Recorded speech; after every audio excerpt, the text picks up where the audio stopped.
Top 30 na katotohanan sa Pilipinas. Number 30. Sa Pilipinas ka lang makakakita ng taong walang pera pero may parcel.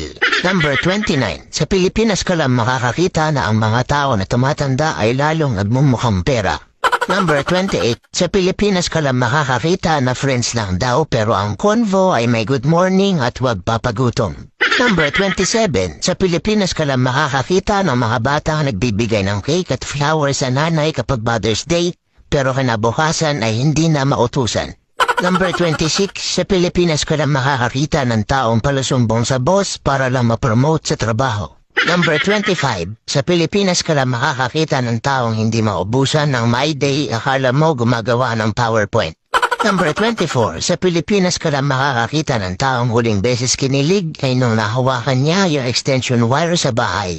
Number 23. Sa Pilipinas ka lang makakakita ng taong matanda na pero nalilito pa rin sa mechado, afritada, menudo at kaldereta. Number 22. Sa Pilipinas ka lang makakakita na kukuha ka ng valid ID pero hahanapan ka muna ng dalawang valid ID. Number 21. Sa Pilipinas ka lang makakakita ng mga taong nahihilo kapag walang pang-cashing. Number 20. Sa Pilipinas ka lang makakakita ng kapitbahay na mas alam pa ang buhay mo kaysa sayo. Number 19. Sa Pilipinas ka lang makakakita ng makiki-birthday na walang dalang regalo pero may dalang supot. Number 18. Sa Pilipinas ka lang makakakita ng walang trabaho pero araw-araw lasing. Number 17. Sa Pilipinas ka lang makakakita ng tao na uupo sa dulo ng jeep tapos ipapabot ang bayad. Number 16. Sa Pilipinas ka lang makakakita ng taong maamo kapag nangungutang pero galit pag siningil. Number 15. Sa Pilipinas ka lang makakakita ng taong naglagay ng hardworking sa resume pero tinatamad pumasok kapag Lunes. Number 14. Sa Pilipinas ka lang makakakita na pag ang tropa nila ay nadapa imbis na tulungan ay tatawanan pa nila. Number 13. Sa Pilipinas ka lang makakakita na ang mga tao ay madalas magpasarin sa social media pero kapag pinatulan mo ay autoblock ka na sa kanya. Number 12. Sa Pilipinas ka lang makakakita ng mga tao na nagsisiraan pero nagbabanding.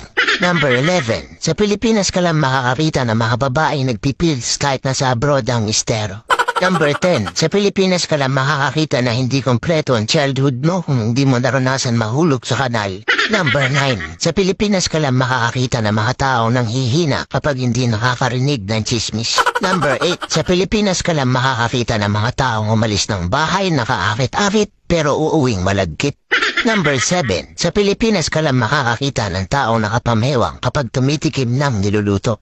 Number 6. Sa Pilipinas ka lang makakakita ng mga taong nagmumugkon kahit hindi naman naging sila. Number 5. Sa Pilipinas ka lang makakakita ng mga bahay na nagiging oven kapag tanghali. Number 4. Sa Pilipinas ka lang makakakita na pagbuntis ay chichismis pero pag binyag ay nakikikain. Number 3. Sa Pilipinas ka lang makakakita na may mga taong sinasabawan ang pansit canton. Number 2. Sa Pilipinas ka lang makakakita ng mga taong nagsasabi na on the way na pero ang totoo ay kakagising pa lang. Number 1. Sa Pilipinas ka lang makakakita na dahil sobrang init pati wallet walang laman tuyong-tuyo.